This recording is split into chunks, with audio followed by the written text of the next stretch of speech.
So I was scrolling through Facebook because I'm old, and I saw this question pop up. I wish Jim Mateos was more open with fans, especially about why he ended the band. One, I really do hope the last Fates Warning album was the last Fates Warning album. It's a very good album. They've never, in my opinion, put out a bad album. That being stated, I had been a fan of Fates Warning since Awaken the Guardian, right in between Awaken the Guardian to No Exit. So that was a kind of a thing coming in where, you come in and you know about Fata Morgana and Soldier Boy, but the first album I bought was actually No Exit. And because I heard the song Silent Cries, and then went back and picked up the previous album, which is a habit of mine when I was younger. When I got into a band, I was like, well, do they have anything else?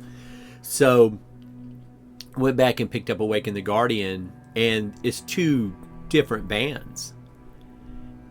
And when I initially got into them, it was like Ray Alder, but Awaken the Guardian, for any of you who are Fates fans, is definitely one of my favorite albums by them.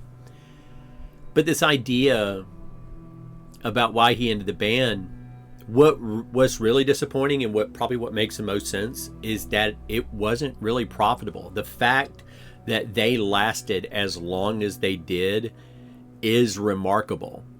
Now, Mateos doesn't, I don't know if he has a gig that he works when he's not doing Fates Warning. He's an exceptional guitarist. But Ray Alder, he ended up doing a couple of solo albums, and he did stuff with a band called Redemption for a handful of albums. But their longtime bass player, Joe DeBass, he had been with them since day one. And then about the time they went from Inside Out to A Pleasant Shade of Grey, he ended up leaving the band. Because he had been in the band since day one, so he wasn't pushed out for greed or anything like that. He had equal shares, I'm sure. He loved being in the band, from what he says in interviews. But it just, once they had a kid, he had to quit the band and go get a job. So that tells you, it's that what do you call Dave Chappelle thing when his dad, talks about him going into entertainment, and Dave, like, as long as he can make enough money where he didn't have to have a real job. I mean, that was my goal too when I was doing music. And it worked out for Joe until he got married and had a kid. Then he could not afford to be the bass player of Fates Warning. And Fates, unlike Queensryche, unlike Dream Theater, have never, in my opinion, put out a bad album. Queensryche have put out multiple bad albums. Again, this is subjective, but Dedicated to Chaos, terrible. By Queensryche. American Soldier, Pedestrian. I mean, Queensryche put out a number of bad albums. Q2K. Then move over, and most of Here in the Now Frontier. I can keep going. Then you have Dream Theater, who put out, probably, without a doubt, probably put out their worst album when it came to Falling into Infinity. The one album they did with Derek Sherinian. And that's not Sherinian's fault, obviously. They brought in outside songwriters. I mean, even they brought in Desmond Child for a song. And what's funny is the song is relatively the same, but they changed the lyrics to be more pedestrian. So anyway, Fates, they started out very inspired by Iron Maiden. By time you get to Perfect Symmetry, it seems like it definitely No Exit, but Perfect Symmetry, it seems they found their sound. But Fate's Warning is a band that doesn't stick with the sound. And you're risky when you do that. But after Perfect Symmetry, they released Parallels, and Fate's Warning are one of those bands that kind of do companion albums. Like you can have Spectre and Awaken go together, and you can have No Exit and Symmetry go together. And honestly, you can have Parallels and Inside Out.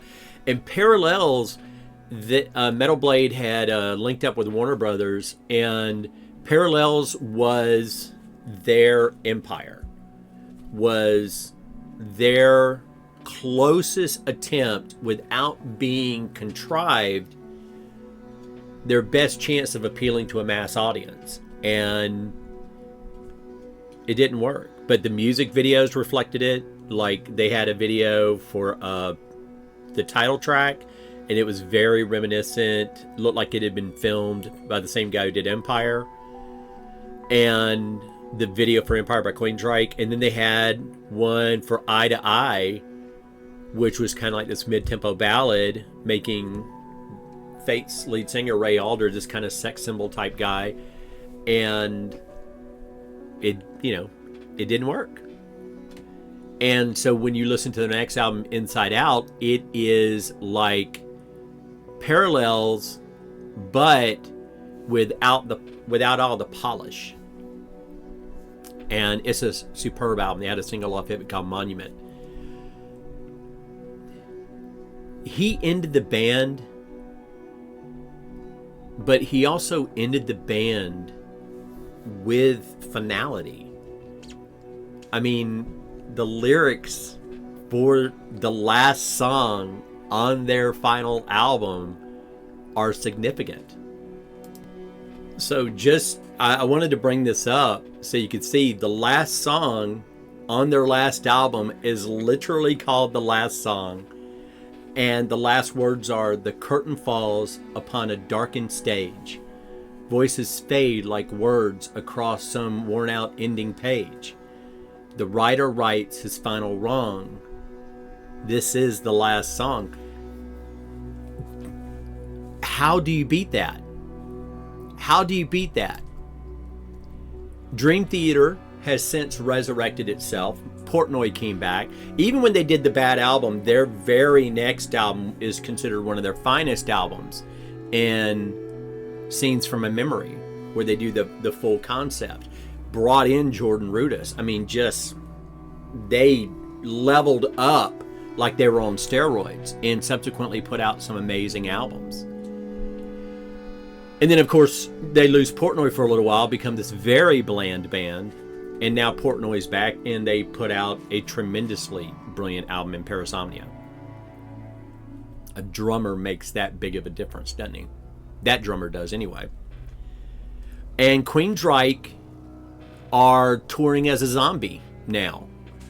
There's an original guitarist, an original bass player. They have the drummer from Camelot, this little midget singer who is better at being a Midnight clone, the lead singer for Crimson Glory, than he is, doing Jeff Tate. And as a person who's seen Queensryche live a number of times with the original lineup, it is like watching a cover band. And if I know I'm going to see a cover band, I'll pay cover band price, and I'll go in there with the idea of seeing a cover band. People think, I'm disrespecting Queensryche, calling them a cover band. One, yeah. Two, they are. They are a cover band. They're a cover band. Queensryche is a cover band. Dream Theater reclaimed the throne. And that was another big problem, is Fate's Warning never reached the levels of Queensryche or Dream Theater. Not even their mid-tier levels when they were doing Parallels. They just never made that impact. And who knows why? Alder is a tremendously gifted singer. Mateos is a brilliant songwriter. If you listen to his 3 solo albums, you listen to 3 different albums. It's not just guitar shredding. It's not just noodling for the sake of noodling. His first solo album, I think it's called First Impressions. is very much, you could tell by the tone and by the writing, it was written around the Perfect Symmetry sessions. And then his next album has different styles of it. You even hear a little bluegrass in a piece.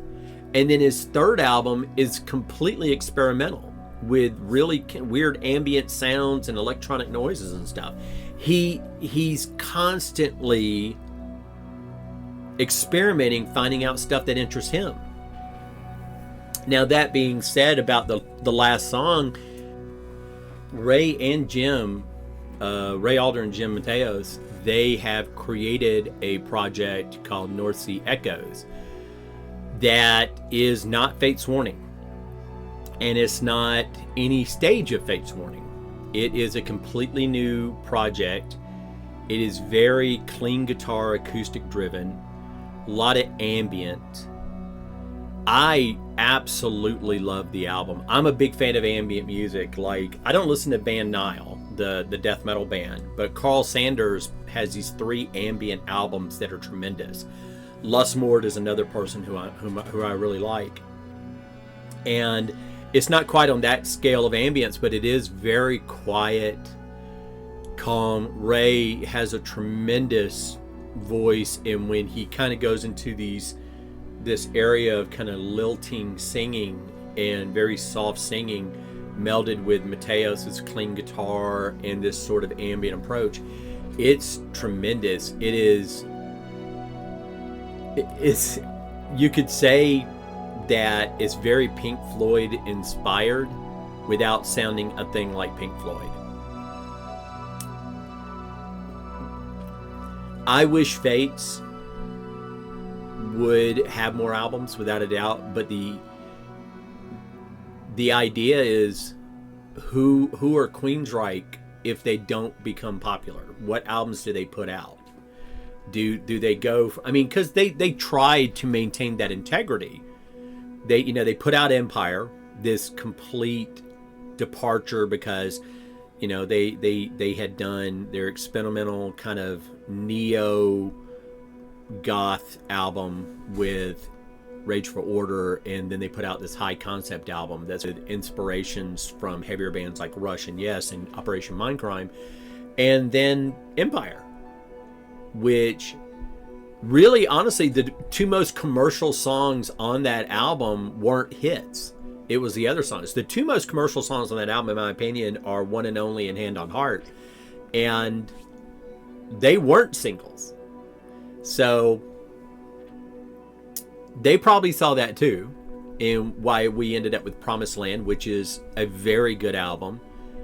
But they hit this kind of peak, and then they started, like, once they got the spotlight and the attention, they wanted to introduce people to other ideas. And so Promised Land was there, and then Here in the Now Frontier, which was very inspired. A lot of metal bands in that time had to figure out what they were going to do. Were they were going to maintain their sound? Were they going to adopt drop D and play in the grunge arena? What were they going to do?